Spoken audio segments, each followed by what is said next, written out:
अगर आपका भी बैंक में खाता है तो ये रिपोर्ट आपके बहुत काम की है। क्या आप देश में अग्निपथ योजना के बाद एक और बड़े फैसले की तैयारी है?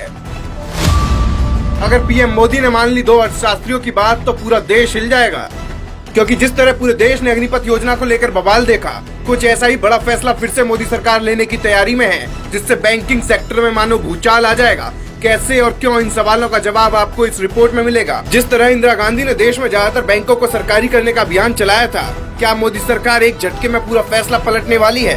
खबर है कि मोदी सरकार कुछ ऐसा कर सकती है कि देश में सिर्फ एक ही बैंक सरकारी रहेगा, क्योंकि कहावत है कि निजाम बदलता है तो नियम भी बदल जाते हैं, जिसका सीधा असर जनता पर पड़ता है। लेकिन अब जो फाइल पीएम मोदी की टेबल पर पहुंची है, उसे मंजूरी मिली तो सरकारी कर्मचारी सड़कों पर उतर जाएंगे और परेशानी होगी सिर्फ और सिर्फ जनता को, क्योंकि पंजाब नेशनल बैंक से लेकर बैंक ऑफ इंडिया समेत जितने भी सभी बैंकों के कर्मचारी हैं जो खुद को सरकारी मान बैठे हैं, ये रिपोर्ट देखने के बाद उन सबकी नींद उड़ जाएगी। अगर आपका खाता एसबीआई के अलावा किसी और बैंक में है तो आपके लिए ये रिपोर्ट बहुत काम की है। दरअसल पीएम मोदी के भरोसेमंद में से एक है अर्थशास्त्री अरविंद पनगड़िया, जो कुछ वक्त पहले नीति आयोग के उपाध्यक्ष हुआ करते थे, लेकिन वो इस्तीफा देने के बाद इन दिनों कोलंबिया यूनिवर्सिटी में पढ़ाने चले गए। बावजूद इसके वो भारत सरकार की नीतियों पर पैनी नजर रखते हैं। कहानी बस यहीं से शुरू हो जाती है। अरविंद पनगड़िया और मोदी सरकार को आर्थिक मामलों में सलाह देने वाली पूनम गुप्ता, ये नाम बेशक आपने पहली बार सुना हो, लेकिन इन्होंने ऐसा सुझाव दिया है कि आप हिल जाएंगे। आपको आगे बताएंगे कि इनके सुझाव से आपको फायदा होगा या नुकसान, लेकिन पहले पूनम गुप्ता ने जो सुझाव दिया है वो जान लीजिए।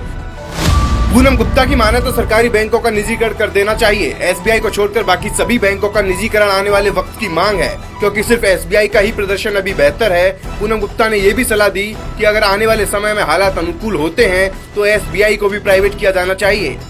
लेकिन सच ये भी है कि कोई भी सरकार देश में बिना सरकारी बैंक के नहीं रह पाती, क्योंकि जब जब देश में आर्थिक संकट की आहट होती है तो भारत सरकार भी रिजर्व बैंक ऑफ इंडिया के बाद स्टेट बैंक ऑफ इंडिया की तरफ ही देखती है। ऐसा नहीं है कि ये सुझाव हर हाल में सरकार मान लेगी और ये रिपोर्ट लागू कर देगी, लेकिन बैंकिंग सेक्टर से जुड़ी इस रिपोर्ट को लेकर उम्मीद है कि ये जल्द लागू हो सकती है। क्योंकि पहली बात तो ये है कि इस सुझाव को देने वाली पूनम गुप्ता पीएम मोदी की आर्थिक सलाहकार परिषद की सदस्य हैं। दूसरा सच ये भी है कि पीएम मोदी खुद बैंकों के निजीकरण को लेकर समर्थन में रहते हैं, जिसका अंदाजा आप कुछ आंकड़ों से लगा सकते हैं।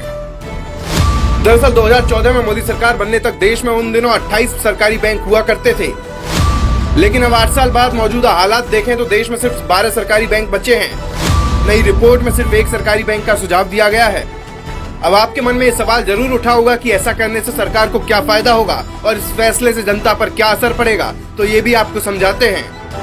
क्योंकि कर्ज माफी स्कीम का सबसे ज्यादा असर बैंकों पर पड़ता है और सरकार को ये पैसा चुकाना ही पड़ता है। आंकड़े कहते हैं कि 2018 से 2021 के बीच मोदी सरकार ने बैंकों में 1.5 लाख करोड़ रुपए बतौर पूंजी जमा किए थे, लेकिन उसके बाद भी उन्हें नुकसान उठाना पड़ा। अगर इस रिपोर्ट के मुताबिक बैंक प्राइवेट हो गए तो सरकार पर नफा नुकसान का कोई असर नहीं रहने वाला और न ही बैंकों को सरकार को पैसा देना पड़ेगा।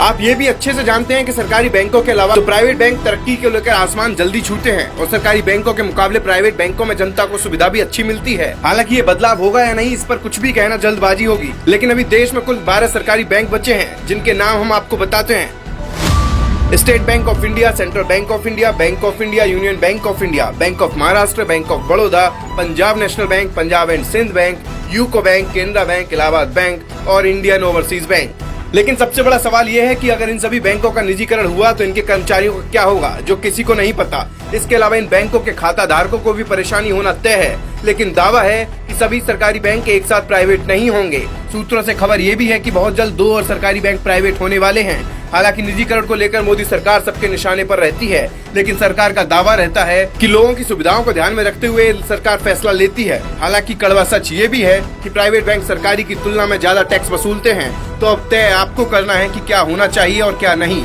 आप कमेंट बॉक्स में जरूर अपनी राय बताइए कि सरकारी बैंक अच्छे रहते हैं या प्राइवेट, और इस तरफ सरकार को कदम उठाना सही रहेगा या गलत। और ज्यादा से ज्यादा वीडियो को शेयर कर इस बड़े फैसले की तैयारी को ज्यादा से ज्यादा लोगों तक पहुंचाइए। ब्यूरो रिपोर्ट, बोल बे धड़क।